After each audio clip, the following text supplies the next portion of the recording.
Well, here's what Ohio really looked at. One, the state, 55-45, basically, if we round the numbers out.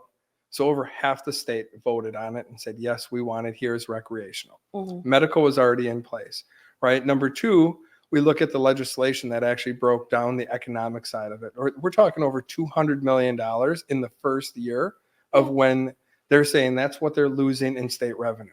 What do we as a state of Wisconsin learn from that?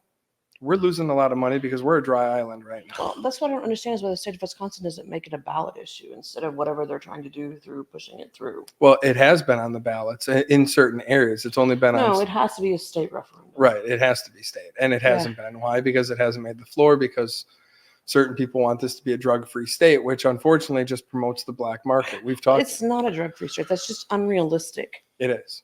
I feel like we're spinning our tires. We talked about this before, probably for like 3 years. Right. I mean, they're going to every state around us and getting it. So everybody except who has a child. So I'm going to focus on parents, which all three of us are.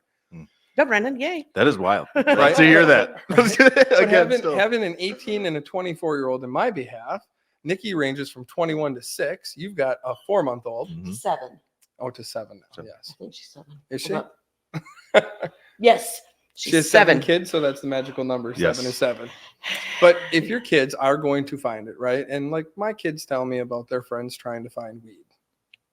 Why do I want them to take something off the streets right now when there are so many cases of even marijuana and marijuana-like products having fentanyl? Yeah, that's what I've recently got feedback on in other states is it's that marijuana is being laced with fentanyl right now. I want my kids to be able to go, like, granted, if they want to get high, I'd rather have them do it, 1, in a controlled environment, and 2, with a substance they know what it is, and 3, that it's lab tested. Like that way I know my kid's not going to overdose on fentanyl. Like, is it something I encourage? Absolutely not. But is it the safest choice for my child? Yeah, I want my son, both of them, to be safe.